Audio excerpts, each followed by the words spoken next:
दोस्तों, वैज्ञानिकों का मानना है कि हमारा यूनिवर्स अकेला नहीं बल्कि हमारे जैसे और भी लाखों करोड़ों पैरेलल यूनिवर्सेस एग्जिस्ट करते हैं, जिनमें से हर एक यूनिवर्स की घटनाएं एक दूसरे से बिल्कुल अलग होती हैं, यानी कि मल्टीवर्स थ्योरी, जहां की कुछ भी पॉसिबल है। इसके अलावा भी समय में पीछे जाकर अपने पास्ट को ही बदल देना या फिर किसी और यूनिवर्स में चले जाना हमारी आज की जबरदस्त माइंड बेंडिंग साईफाई सीरीज ऐसे ही यूनिक कॉन्सेप्ट पर बनी है जो कि आपका दिमाग घुमा देंगे। तो अगर आपको डार्क सीरीज अच्छी लगी थी तो ये तो उससे भी एक लेवल ऊपर ही जाती है। अब कहानी की शुरुआत एली नाम की एक औरत से होती है जो कि अभी डरते हुए उठ रही थी। वो अब उठकर अपने पति जैक से कहने लगी कि वो आज अपनी पायलट वाली ड्यूटी पर न जाए। दरअसल जैक जो कि एक पायलट है वो आज फ्लाइट नंबर 22 को उड़ाने वाला था। तो वहीं एली अब कुछ भी करके अपने पति जैक को उस फ्लाइट को उड़ाने से रोकना चाहती है, क्योंकि उसे भविष्य से पहले से पता है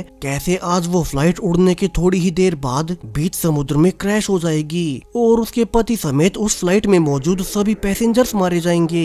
अब एली को ये भविष्य पहले से कैसे पता, ये राज जल्दी खुलेगा। सो एली अपने पति जैक को उस फ्लाइट में चढ़ने से रोकने के लिए अलग अलग प्लान बनाने लगती है। उसने पहले जैक की कार का टायर फाड़ दिया, फिर खुद चूंकि वो एक नर्स है तो उसने अपने हॉस्पिटल में बताया कि वो आज ड्यूटी पर नहीं आ पाएगी। इसके बाद एली पास वाले एयरपोर्ट पर जाकर अपने पति के खिलाफ झूठी रिपोर्ट देती है कि आज उसकी तबीयत बिल्कुल ठीक नहीं, इसीलिए वे उसे फ्लाइट नंबर 22 को उड़ाने ही ना दें। और फिर अब सब कुछ खत्म करने के बाद एली पास के रेस्टोरेंट में चली गई जहाँ की जैक उससे मिलने आता है। अब यहाँ भी उसे हर एक इवेंट का पहले से पता होता कि कब कब क्या क्या होने वाला है, मानो कि उसे सारा भविष्य पहले से पता हो। अब थोड़ी ही देर बाद जैक ने आकर बताया कि पता नहीं क्यों आज सुबह से ही उसके साथ अजीब घटनाएं हो रही हैं। पहले उसकी कार का टायर फट गया, फिर किसी ने एयरपोर्ट पर जाकर झूठी रिपोर्ट कर दी कि वो बीमार है, इसलिए उसका सीनियर उसे फ्लाइट ही नहीं उड़ाने दे रहा था।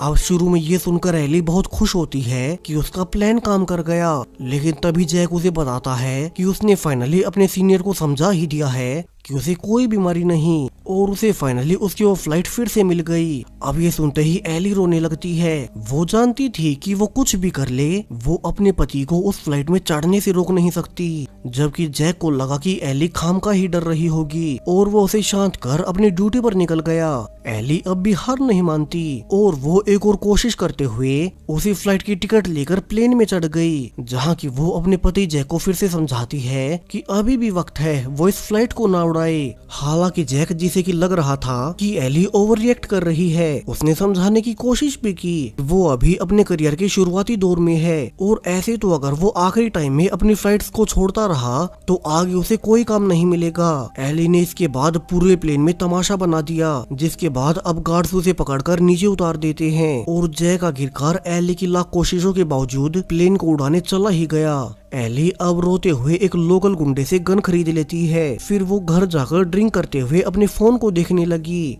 मानो कि उसे पहले से पता हो कि एक तय समय पर क्या होने वाला है, उसके पास किसकी कॉल आने वाली है। वहीं अब तक बाहर भी तेज आंधी और तूफान आना शुरू हो चुके थे और तभी सही वक्त पर फोन की घंटी बजी। एली समझ गई कि कुछ भी नहीं बदला और उसकी फोन उठाते ही उसे एयरपोर्ट अथॉरिटी द्वारा बताया गया कि फ्लाइट नंबर 22 जिसे कि जैक उड़ा रहा था वो अचानक से मौसम के खराब होने से समुद्र में क्रैश हो चुकी है और उसमें मौजूद कोई नहीं बच सका। हालांकि एली को ये सुनकर शौक से ज्यादा निराशा हो रही थी कि वो इस एक घटना को कुछ भी कर ले बदल नहीं पा रही और फिर उसने उसी गन से खुद को गोली मार ली। इसके बाद तो मानो सारा ही समय रुक गया हो। एली की जैक के साथ सारी पुरानी यादें फिर से चलने लगी, कैसे वे कॉलेज के दिनों में मिले थे और एक झटके में एली फिर से अपने बेड पर उठती है। उसका एक हाथ सिर पर था जहाँ की उसने पिछली शाम को गोली मारी थी, जबकि घड़ी में डेट और समय फिर से पहले जैसा ही था। एली के पास जैक सो रहा है, यानी कि एली तो फिर से उसी सेम दिन में उठ रही है और वो एक अनंत टाइम लूप में फंसी हुई है, जिसमें कि हर बार उसे ये पता होता कि कैसे उसका पति जैक फ्लाइट नंबर 22 को उड़ाने जाएगा और फिर वो समुद्र में क्रैश हो जाएगी। सो वो हर बार अलग अलग प्लान बनाकर उसी घटना को रोकने की कोशिश करती है, लेकिन हर बार हर एक लूप में उसका पति मारा ही जाता, फिर चाहे वो इसके लिए कुछ भी क्यों ना कर ले। अब यहाँ से कहानी एक दूसरे परिवार की ओर जाती है, जो कि ऐसी एक तूफानी रात को ड्राइव करते हुए उनकी गाड़ी लेक में जा गिरी। लकीली गाड़ी में मौजूद दोनों ही माँ बेटा हैना और जेकब को सेफली बाहर निकाल लिया गया। लेकिन जब से जेकब उस एक्सीडेंट से निकला था, तब से ही उसके साथ कुछ अजीब होने लगा। दरअसल उसमें अपने पिछले जन्म की यादें लौट आई, जिसका कि अब तक जेकब को भी नहीं पता था। उसकी माँ हैना भी ये नोटिस कर लेती है कि कैसे उसका बेटा एक्सीडेंट के बाद बहुत बदल चुका है। और अब यहाँ से रिवील हुआ कि जब जेकब एक्सीडेंट के दौरान लेक में गिरा था, तो उसमें अपने पुराने जन्म की थोड़ी बहुत यादें लौट आई। और उसका पुराना जन्म कोई और नहीं बल्कि जैक का ही था। वही जैक जिसने फ्लाइट नंबर 22 को उड़ाया था और वो समुद्र में क्रैश हो गई। सेम वही आखिरी याद जेकब में लौट आई। हालांकि उसे सिर्फ वही एक ही घटना याद आई कि कैसे आखिरी बार उसका प्लेन क्रैश हो गया था और सब मारे गए थे। अब जेकब ने रियलाइज किया कि कैसे उसका जन्म ठीक उसी दिन हुआ था जिस दिन वो प्लेन हादसा हुआ, यानी कि जैक का ही जेकब के रूप में दोबारा जन्म हुआ है। और अब पूरे 15 साल बाद जब वो दोबारा पानी में गिरा, तो उसे अपने पिछले जन्म की कुछ यादें लौट आई। वहीं अब जेकब की माँ हैना और उसका पिता क्रिस दोनों आपस में डिवोर्स लेने के बाद जेकब की कस्टडी के लिए केस लड़ रहे थे। इसलिए हैना और परेशान थी कि कैसे जेकब, जो कि उस एक्सीडेंट के बाद इतना बदल गया, तो कहीं जज उसकी कस्टडी उसके पिता को न सौंप दे। ये सोचकर कि जेकब की ये हालत उसकी वजह से हुई है, तो वहीं जेकब ने आखिरकार अपनी माँ हैना को सच्चाई बता ही दी कि कैसे उसमें अपने पिछले जन्म की यादें आ चुकी है। वो पहले एक जैक नाम का पायलट था, जिसका प्लेन 15 साल पहले समुद्र में क्रैश हो गया और उसी दिन उसके वहाँ मरते ही वो हैना के यहाँ पैदा हुआ। अब 15 साल पहले एली का टाइम लूप, जिसमें कि वो अपने पति जैक को बचाने की कोशिश कर रही थी, वो घटना साल 2006 में घट रही है। और अब पूरे 15 साल बाद जैक के दूसरे जन्म में उसे अपनी पास्ट लाइफ का याद आ जाना, ये घटना साल 2021 में घट रही है। और दोनों ही घटनाएं आपस में गहरी तरह से जुड़ी हैं। वो कैसे, हमें जल्द ही आगे पता चलेगा। अब यहाँ से हमें 15 साल और भविष्य का समय यानी कि साल 2036 का टाइम दिखाया जाता है, जहाँ की एक सीक्रेट सोसाइटी, जो कि पुनर्जन्म, मल्टीवर्स और टाइम ट्रेवल जैसे कॉन्सेप्ट पर बाहर की दुनिया से छुपकर रिसर्च कर रहे थे। दरअसल इस सीक्रेट ग्रुप में सिर्फ वे ही लोग शामिल हो सकते हैं जो कि मरने से बाल बाल बचे हों या फिर जिन्हें नियर डेथ एक्सपीरियंसेस हुए हों। अब इस ग्रुप के लीडर का दावा है कि वो मल्टीवर्स के किसी भी यूनिवर्स में न सिर्फ वहाँ की घटनाओं को जान सकता है, बल्कि अगर वो चाहे तो अपने लोगों को वहाँ भेज भी सकता है। यहाँ काफी सारे लोगों का उस पर पूरा भरोसा भी था, इसलिए वे इस ग्रुप से जुड़ गए। अब आज जो 3 नए मेंबर्स इस ग्रुप में शामिल होने आए थे, इनमें से एक लड़की मैरी भी है। उसे भी बाकी लोगों की तरह आंखें ढककर इस फैसिलिटी में लाया गया ताकि कोई यहाँ तक आने का रास्ता न देख सके। और इसके बाद जब उसे बाकी सब के साथ सिलेक्ट कर लिया जाता है, तो अब से उसे इसी सीक्रेट फैसिलिटी में रहना होगा। हालांकि मैरी बाकी सब से अलग थी। दरअसल वो कोई आम लड़की नहीं, बल्कि वो तो यहाँ एक सीक्रेट एजेंट बनकर आई है ताकि वो इस ग्रुप को पकड़वा सके। और उसे खुद पर पूरा भरोसा भी था कि कैसे यहाँ का लीडर लोगों को बेवकूफ बना रहा है। उसके अनुसार मल्टीवर्स जैसा कुछ नहीं होता। अब मैरी को भी बाकी टेस्ट सब्जेक्ट्स के साथ सीढ़ियों पर लाकर इकट्ठा खड़ा कर दिया जाता है। और तभी पीछे से अब लीडर आकर, जो कि कभी किसी को खुद का नाम नहीं बताता, अब उसने अनाउंस करना चालू किया कि कैसे यहाँ हर कोई जो कि मौत को छूकर आता है, उन्हें किसी न किसी से अटैचमेंट्स होती हैं। उनका कोई ऐसा अपना जिसे कि वे यूनिवर्स की बाउंड्रीज को तोड़कर भी पाना चाहें। लीडर ने आगे कहा कि हमारा जीवन सिर्फ एक ही यूनिवर्स तक सीमित नहीं है, हम मरने के बाद भी कहीं और फिर से पैदा होते हैं, लेकिन हमें हमारे पुराना जीवन या पुराने यूनिवर्स के बारे में कुछ भी याद नहीं होता। यानी कि लीडर के अनुसार मरने के बाद पुनर्जन्म सिर्फ उसी यूनिवर्स में नहीं बल्कि किसी दूसरे पैरेलल यूनिवर्स में भी हो सकता है। ऐसा यूनिवर्स जिसकी घटनाएं पहले वाले से बिल्कुल अलग हो। अब मैरी, जिसे कि लीडर की बातों का भरोसा नहीं था, लीडर ने उसी के कंधे पर हाथ रखकर बोला कि अगर उन्हें अपनी पुरानी लाइफ और दूसरे यूनिवर्सेस के बारे में जानना है तो उनमें से हर एक को उस पर पूरा भरोसा करना। अब मैरी हैरान थी कि लीडर ने उसी को ये क्यों बोला। अभी लीडर खुद ही मैरी से कहने लगता है कि उसे पता है मैरी यहाँ कुछ और इरादे से आई थी, लेकिन वो जल्द ही उस पर पूरा भरोसा करने लगेगी। तभी मैरी को बाकी लोगों की तरह उसका कमरा दिखाया जाता है, जहाँ की उसे बाहर के कपड़े उतार कर सिंपल कपड़े पहनने होंगे। और इन सब के बाद अब लीडर खुद मैरी से पूछता है कि उसका यहाँ आने का इरादा होता क्या था। उसे पता है मैरी उसकी बातों का बिल्कुल भरोसा नहीं करती। अब लीडर की ये सब कहने पर मैरी ने उन्हें सब सच बता दिया कि वो तो उन पर पिछले कई महीनों से रिसर्च कर रही थी और वो अब एक अंडरकवर एजेंट बनकर यहाँ गई ताकि उनके ग्रुप की सच्चाई जान सके। हालांकि अब अजीब कारणों से लीडर ने कहा कि वो मैरी की सोच बदल कर रख देगा और उसने मैरी से जुड़ी एक बेहद प्राइवेट बात बता दी कि कैसे वो अपनी माँ को लेकर बहुत परेशान रहती है, जो कि अभी बहुत बीमार है और जल्द ही मारी जाएगी। अब ये सुनकर तो मैरी हैरान रह गई कि उसकी माँ के बारे में तो उसकी डिपार्टमेंट को भी नहीं पता, तो फिर लीडर को कैसे पता चला,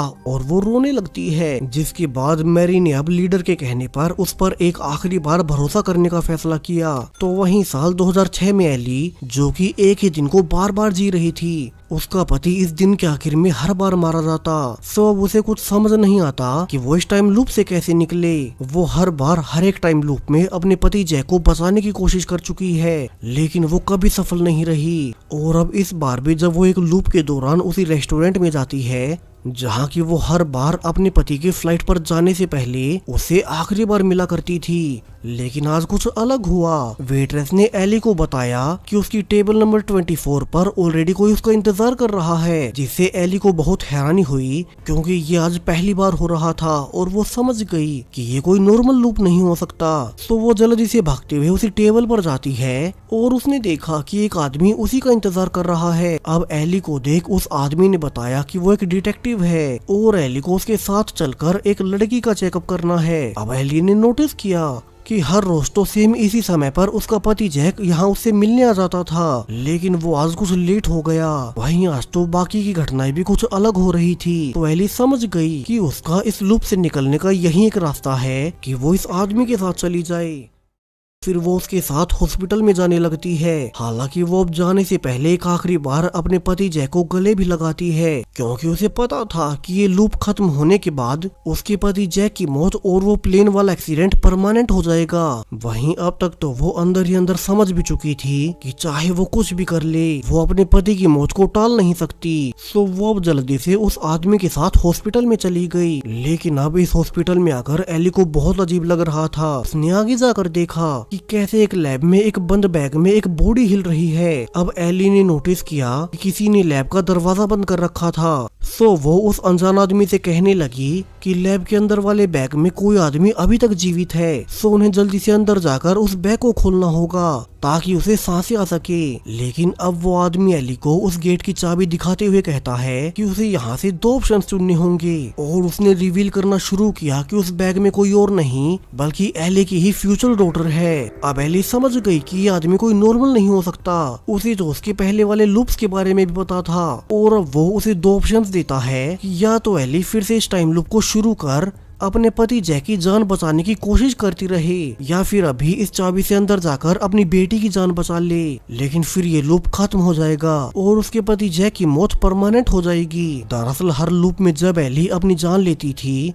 तब उसकी कोख में पल रही उसकी बेटी भी मारी जाती। और यहाँ से तो फाइनली अब एली ने फैसला कर लिया कि वो अंदर जाकर अपनी बेटी को बचाएगी, क्योंकि वो अपने पति जैक को तो वैसे भी नहीं बचा पा रही। और उसने फाइनली अंदर जाकर वो बैग खोल दिया और यहाँ से एक और बहुत बड़ा राज खुलता है। वो कोई और नहीं बल्कि मैरी ही है। दरअसल इस बैग में जो उसकी फ्यूचर डॉटर थी वही मैरी, जो कि आज से पूरे 30 साल के बाद उस सीक्रेट ग्रुप में जाकर जानकारी निकालने गई थी। यानी कि ये सब कुछ आपस में जुड़ा है, तीनों ही टाइमलाइंस। पहले 2006 जब एली अपने पति की मौत और प्लेन हादसे को टाल नहीं पाई। फिर 15 साल बाद साल 2021 में जब एक टीनेजर जेकब का एक एक्सीडेंट के बाद रियलाइज करना कि वो तो असल में पिछले जन्म में जैक ही था। और अब आखिर में 15 और साल के बाद यानी कि साल 2036 में बड़ी मैरी का उस ग्रुप से जुड़ना जिसका की लीडर दावा करता है कि वो किसी को भी दूसरे यूनिवर्सिटीज में भेज सकता है। ये तीनों ही टाइमलाइंस, ये सारी घटनाएं आपस में कनेक्टेड हैं। अब वो कैसे, कहानी की सारी परतें एक एक कर खुलने वाली हैं। वहीं अब मैरी, जो कि साल 2036 में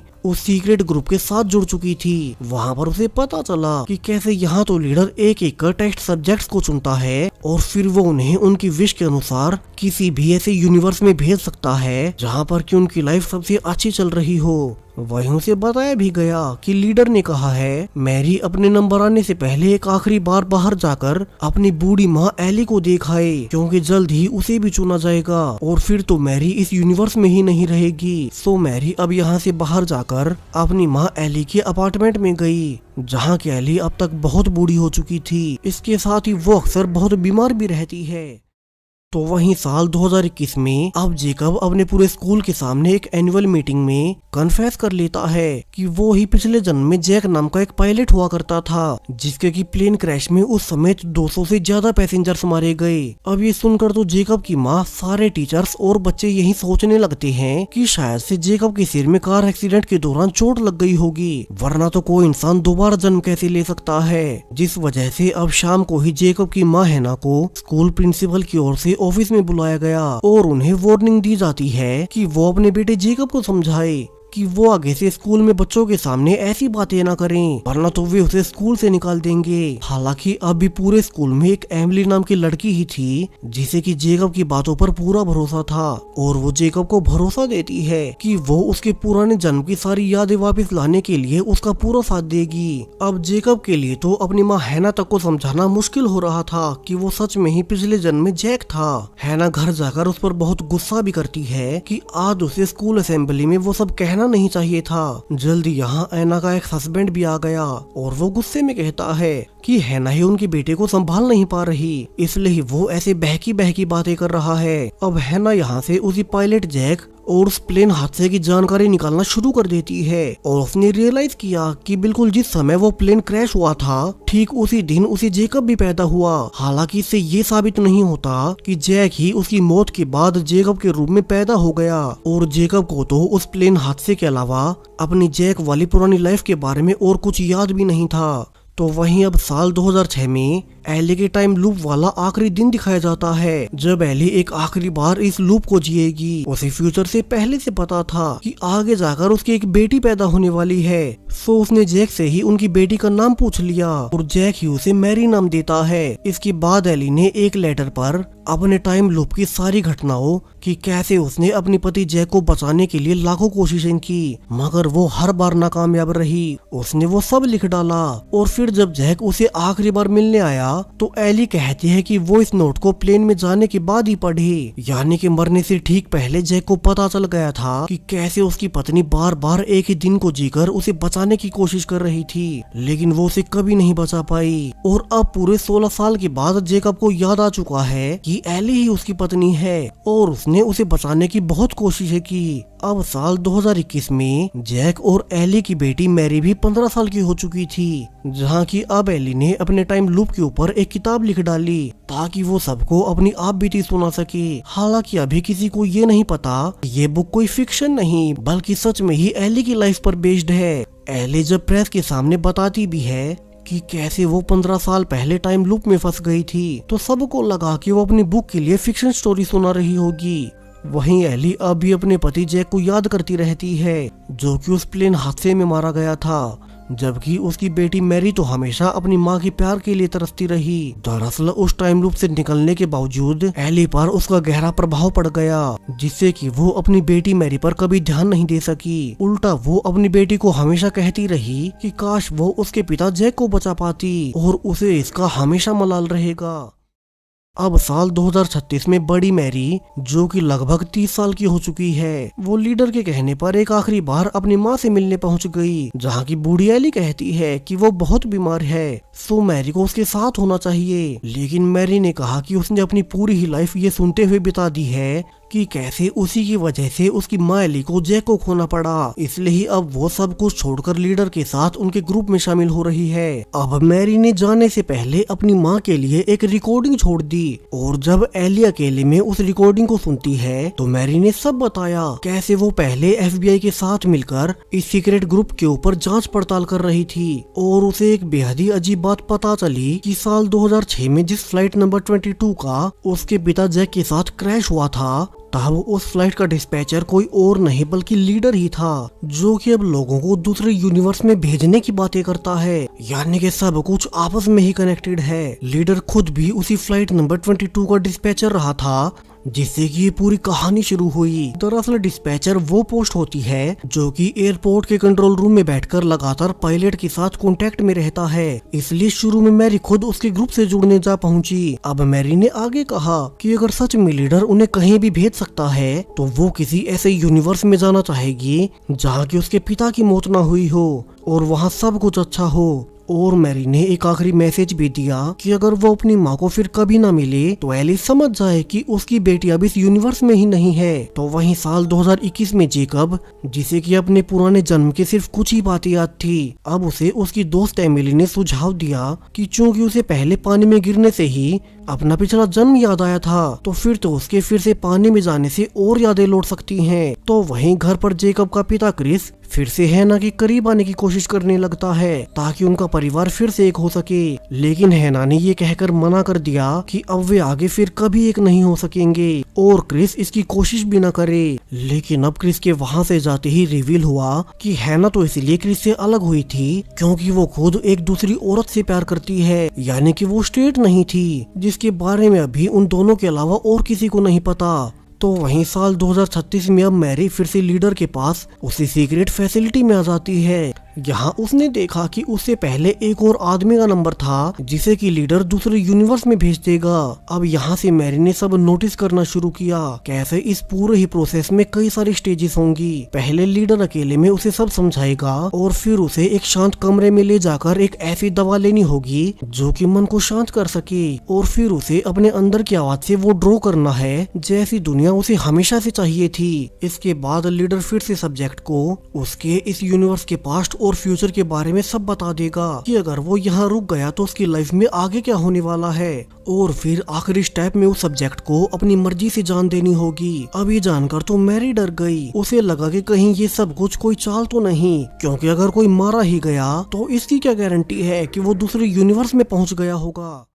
यहाँ से तो मैरी का सारा ही यकीन जो कि उसे लीडर पर हुआ था वो फिर से हिलने लगा। लीडर उसे अकेले में कहता भी है कि यही उसका प्रोसेस है और अगर मैरी ना चाहे तो उसे इसमें शामिल होने की कोई जबरदस्ती नहीं, वो कभी भी यहाँ से जा सकती है, लेकिन वो इससे पहले कम से कम उन स्टेजेस को पूरा करे जिसमें कि वो उसके पास्ट और फ्यूचर को दिखाएगा। उसमें मैरी खुद समझ जाएगी कि वो सच बोल रहा है। वहीं अब साल 2021 में हैना के पास एक न्यूज़पेपर से मैसेज आया कि जो कुछ भी जेकब कह रहा है वो सब सच है, उसका सच में ही पुनर्जन्म हुआ है और वे उससे मिलकर सब सच जान सकते हैं। तभी अब हैना के उसे कांटेक्ट करने पर वो आदमी उनके घर पर आ जाता है। उसके बाल और दाढ़ी बहुत बड़े हुए थे और वो व्हीलचेयर पर चल रहा था। यहाँ से रिवील हुआ कि वो कोई और नहीं बल्कि लीडर ही था।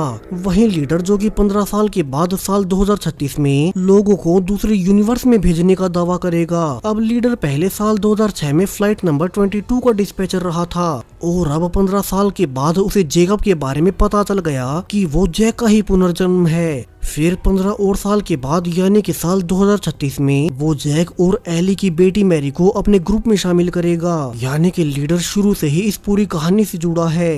वो कैसे, ये राज कहानी में आगे रिवील होगा। अब लीडर ने हैना को राज खोला कि जब वो 15 साल पहले एयरपोर्ट पर काम किया करता था तो एयरपोर्ट वालों ने उस प्लेन हादसे को हाईजैकर्स का काम बता दिया, जबकि लीडर को पता था कि वो प्लेन क्रैश उनके टेक्निकल एरर से हुआ है। सो लीडर ने अपने सीनियर से रिक्वेस्ट की कि वे मारे गए पैसेंजर्स की फैमिली को झूठ न बोले, लेकिन तब उसकी किसी ने नहीं सुनी। तो अब लीडर ने जेकब से कहा कि वो जल्द से जल्द अपनी जैक वाले सारी मेमोरीज को वापस ले आए। लीडर ने बताया भी कि कैसे वो 15 साल पहले हुए उस प्लेन हादसे की वजह से अब तक बहुत दुखी रहता है और कभी खुश नहीं रहा। हालांकि अब लीडर के जाने के बाद जेकब ने ध्यान दिया कि उसकी वजह से उसकी फैमिली सब परेशान हो रहे हैं। सो उसने फैसला कर लिया कि वो अब से ही जैक वाली मेमोरीज को याद ही नहीं करेगा और सिर्फ अपने पेरेंट्स और दोस्तों को खुश रखने के लिए जेकब अपने पुराने जन्म को पीछे छोड़कर अब आगे की लाइफ पर फोकस करेगा। हैना और उसका पिता क्रिस भी इससे बहुत खुश थे कि फाइनली उनका बेटा अब फिर से नॉर्मल हो रहा है। लेकिन अब जब जेकब खुद ही अपनी पुरानी लाइफ को पीछे छोड़ना चाहता था कि एक दिन जब वो अपने स्कूल में स्विमिंग क्लासेस ले रहा था तो उसकी क्लास के कुछ बच्चे उसे पानी में डुबाने की शरारत करने लगते हैं और इसे एक इंसिडेंट ने वो कर दिया जो कि जेकब शुरू से चाहता था। दरअसल जब वो पहले अपनी माँ के साथ पानी में गिरा था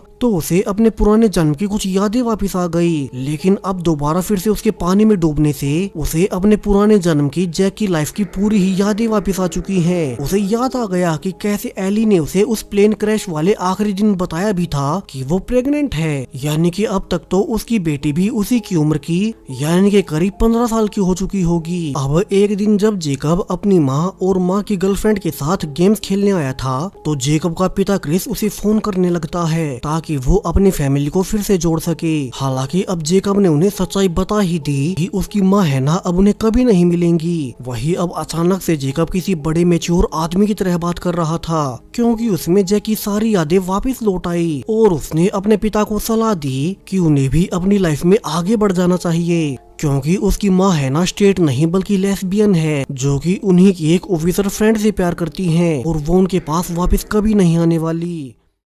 इसके बाद तो जेकब ने अपनी माँ को भी बता दिया कि वो अपने रिलेशन के बारे में सबको बता दें ताकि कम से कम उसके पिता लाइफ में आगे बढ़ जाएं और उनका इंतजार न करें। अब हैना भी हैरान हुई कि उसका बेटा अचानक से इतनी समझदारी वाली बातें कैसे करने लगा और वो सबके सामने अपनी गर्लफ्रेंड को अपना लेती है। जेकब ने भी उन दोनों का फोटो लेकर अपने पिता क्रिस को भेज दिया और क्रिस समझ जाता है कि क्यों पहले उसकी पत्नी हैना ने उसे जानबूझकर रिश्ता तोड़ा था जबकि उसने तो कभी कोई गलती नहीं की और उसने तो उसके बेटे को भी उससे अलग कर दिया।